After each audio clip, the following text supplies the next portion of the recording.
Oh, God, I'm doing this so late. This is such a bad idea.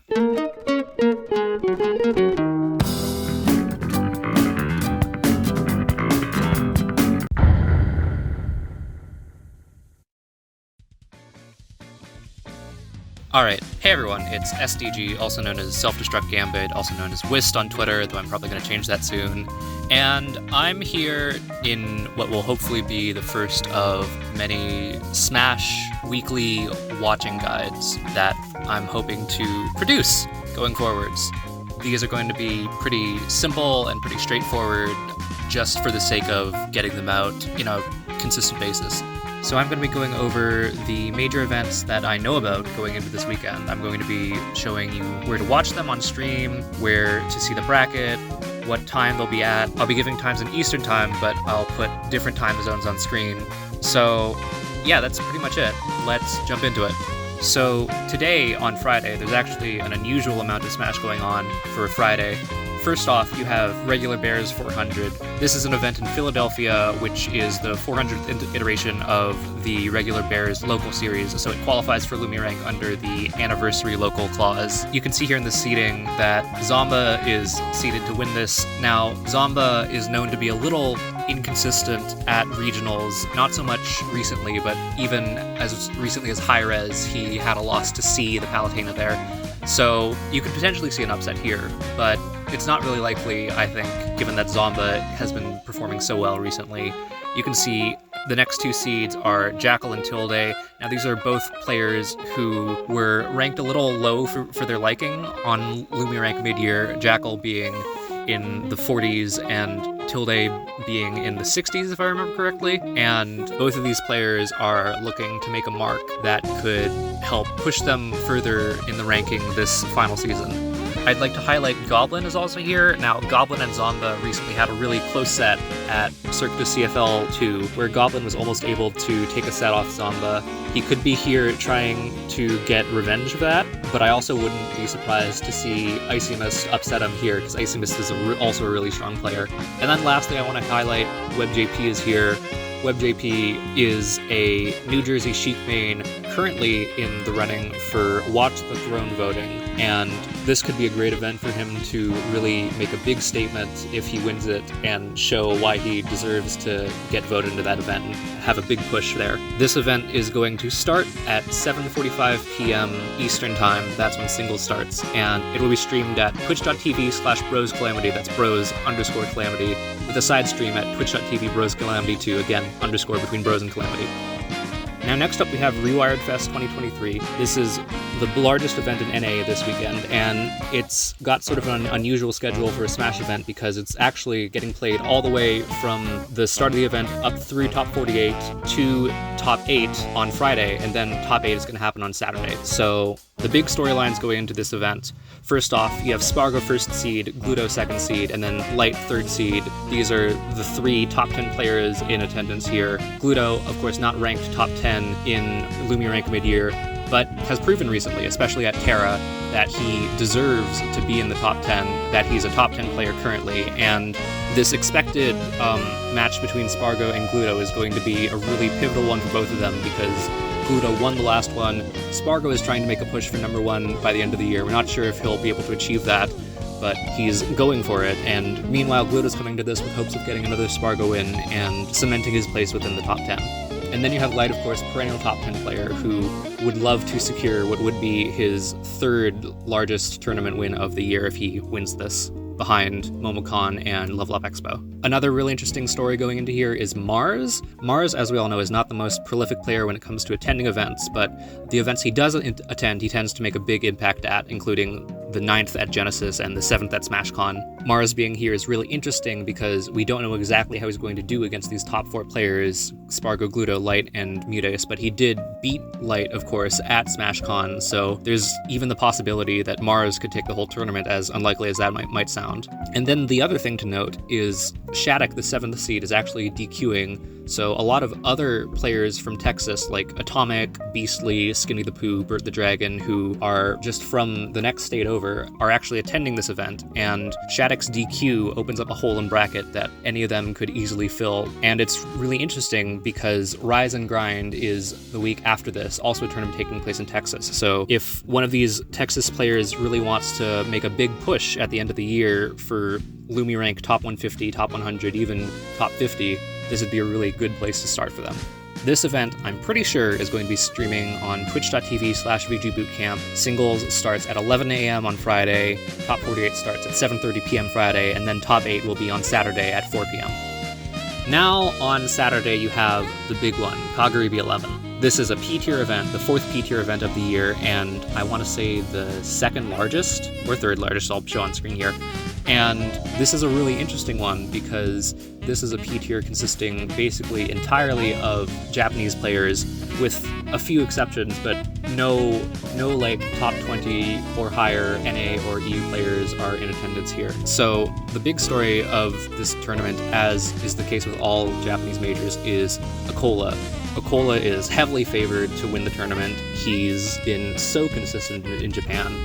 And one of the really big talking points is that if Akola takes home this P-tier, he'll have as many P-tier wins as Spargo, and could potentially just lock down the number 1 spot for the end of the year all the way in October, if he hasn't already. But Akola actually has a really difficult bracket this time around. He's seeded to play Protobanum and Zachary just to get into winner's side top 8, and those are both really strong players, especially Zachary at Kagaribi. We'll get more to that later, but even though Akola's been so consistent, this bracket in particular is just so difficult that it could be what spells the end for his winning streak in Japan. Then next up we have Mia. Now, Mia's interesting in that he's had a bit of a trend in recent tournaments. At both Sumobato, SP Ultimate, and Delta 5, he was seeded 2nd. He made his seed in winners, he fought Akola, he lost in 5 games, and then after dropping to losers finals, he lost again to get 3rd to another player who was on a really hot run. At that point it was Ron at Sumobato SP Ultimate, and then Hurt at Delta 5. And it's interesting having this happen 2 times in a row. You go up against your toughest opponent and you lose in 5 games. You had the opportunity to win, but it ends up not happening, and there's speculation over whether this will happen again, if this is going to start becoming like a really big pattern. Like 2 can be a coincidence, but 3 times that's a pattern, so that's something to be looking forward to. Then I want to highlight Zachary. Zachary has yet to place below 3rd at Kagaribis this year. Now, outside of Kagaribis, he's been a bit less than fantastic. He got 33rd at both Wave number 4 and Delta number 5, losing to some good players, but players that he wouldn't be expected to lose to, like Leaf, the Robin player, or Shogun, the Snake. And Zachary at Kagaribi is definitely a different beast. Like, that Kagaribi 9 losers run where he lost to Rimu and then proceeded to beat most of the best players in Japan with Pit is something that is not talked about as much as it should be, I think. But this is a really hard bracket for him because of how many Snake mains he's seeded to fight. So it's going to be really interesting to see if he can keep up his streak of placing 3rd at Kagaribis.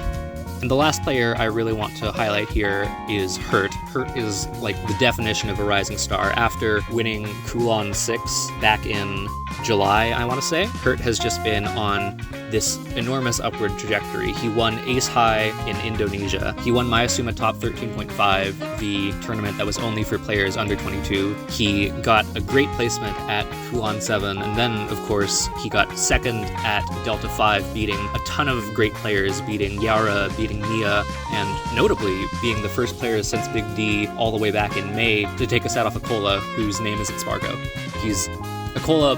Akola only lost to Spargo in that time frame, and Hurt has just closed the time frame. Yeah, Hurt is really, really good. If you watch him play, there's so much going on. He's so good at both at CQC, but also at setting up snake traps. He does so many things crazy well. And as the 9th seed here, it's going to be really interesting to see how far he's able to push it.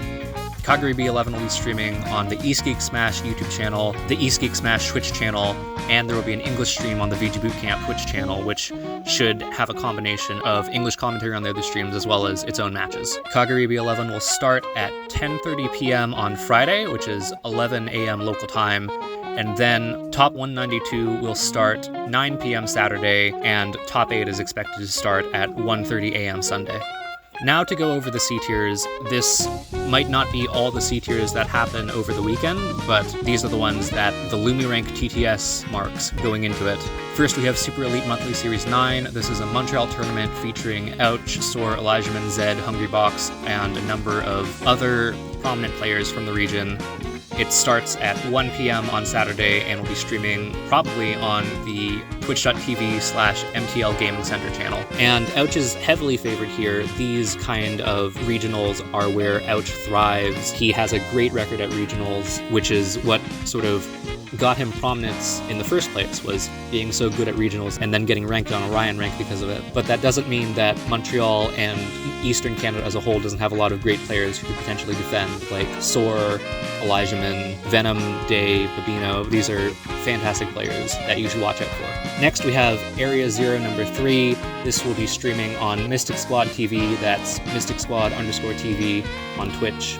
It will start at 5 a.m. on Saturday, which is 10 a.m. local time, and then Top 8 is expected to start at 11:30 a.m., which is 4:30 p.m. local time. And this is a really interesting one. It features a lot of the top players from Spain, Siski, Andres FN, but also Utopian, Peppo, the Marks, both Mark Bree and Mark PQ, Perla, a bunch of guys. You'd expect going into this that Siski would be heavily favored, but Andres FN is actually up in set count on Siski this year. The set count is 7-5, if I remember correctly, in Andres' favor. So this could definitely go either way. And then lastly for the C tiers, we have TGM FV Unlimited, which is a German tournament, a really big German tournament.